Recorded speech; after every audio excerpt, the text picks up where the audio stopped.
Welcome back to Sports by GSMC Podcast Network. I am your host, Jeremy Lapidus. If you were just tuning in for the first time, we've just finished breaking down the top story of the day, which is the men's and women's Final Four/championship game. In our first segment, we broke down South Carolina winning their third national, finishing up in basketball history to none, fifth program all time to do it, joining UConn, Baylor, and a couple others as well. We broke down the men's tournament as well, having the championship game taking place tonight between Purdue and UConn. You have guys like Zach Edey taking on Duncan Clingan. These are Clingan, who's supposed to be a lottery pick in the draft, and interesting talent in Zach Edey, super tall, has really stepped up from seasons past, and that's making his draft up climb a little bit. We'll see how it goes in the future with that, though. UConn winning that. In this segment coming up, though, we're going to talk about coaching. Coaching in college basketball is it changes all the time. You had a major coaching change take place over the weekend with Kentucky legend John Calipari,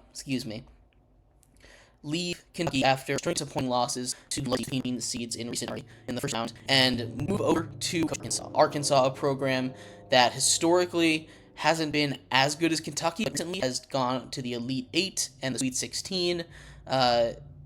He's gone to the Sweet 16 as that program at 3 of the last 4 years. So in recent memory, they've been pretty productive.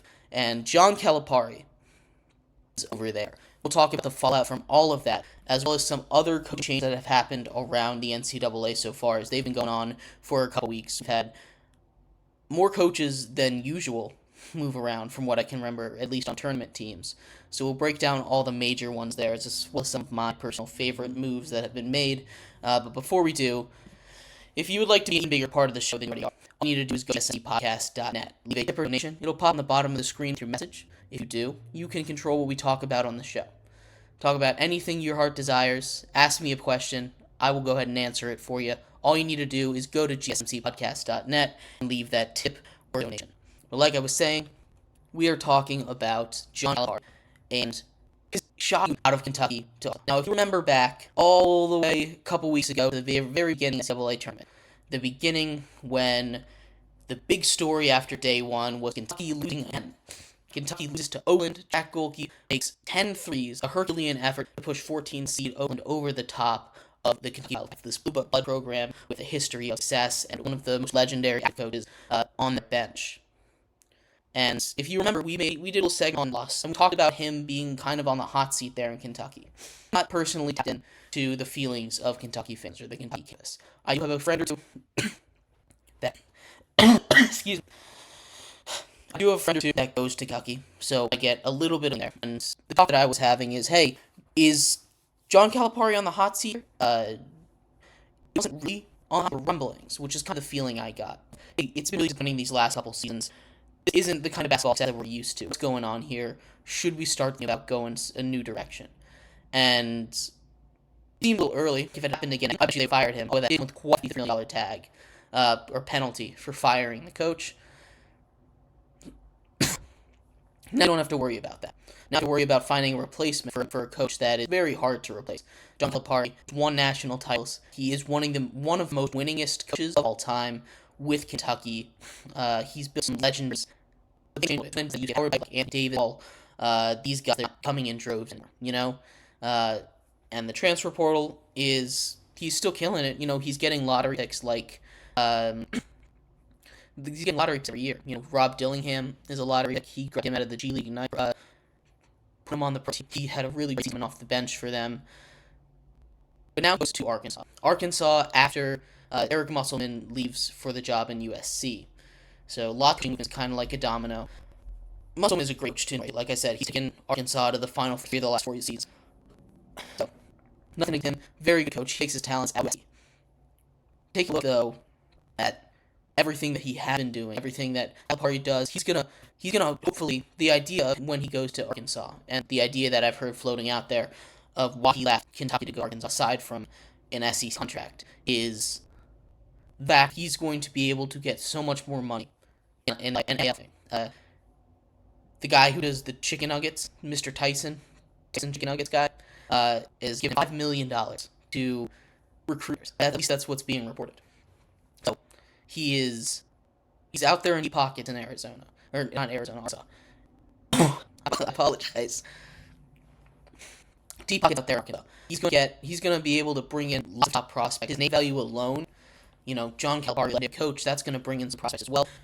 Arkansas is about to be a really good program. As far as it goes for Kentucky, there's been a lot of names thrown out there. Donovan of the NBA, a whole bunch of people from the SEC is what they're looking at. Experienced coaching, something that can turn out his team quickly, because especially this into the cycle, the way it works, a lot of the guys in transport are already committed.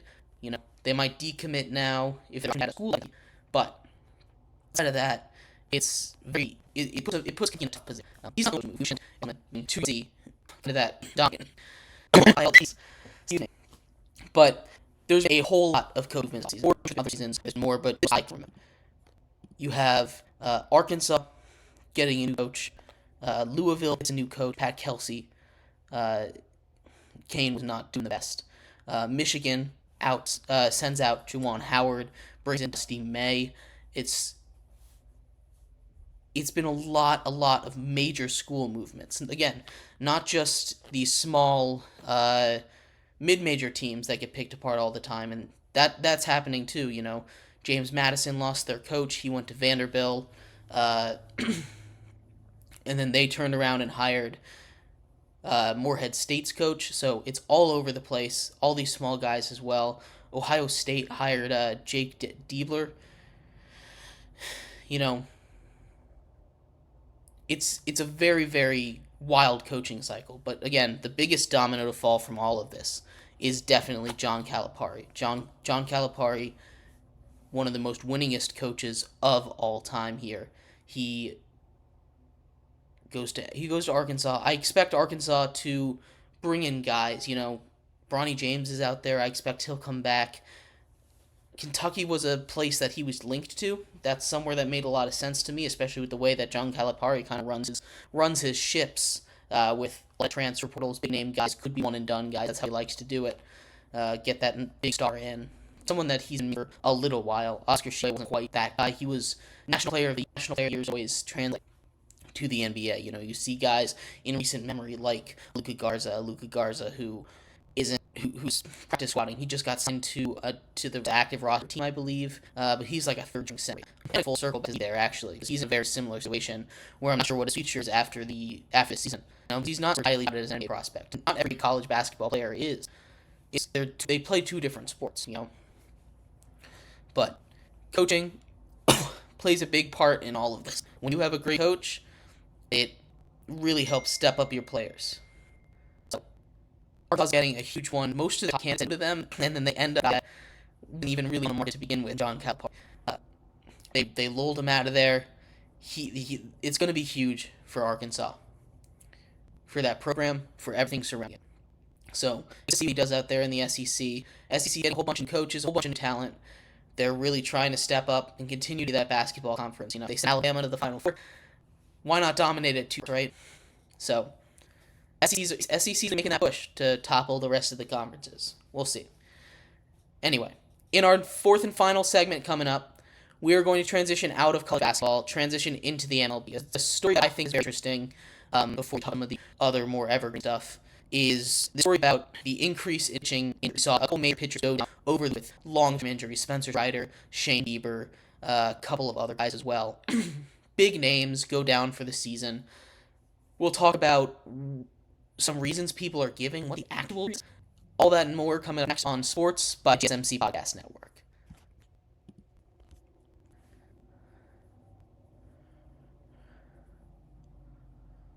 For the best and latest podcasts available anywhere, go to the podcast app on your cell phone and type in GSMC to access free content-rich podcasts on health and wellness, book reviews, sports, entertainment, relationships, social media, movies, technology, finance, and even weird news. Subscribe and download the GSMC Podcast Network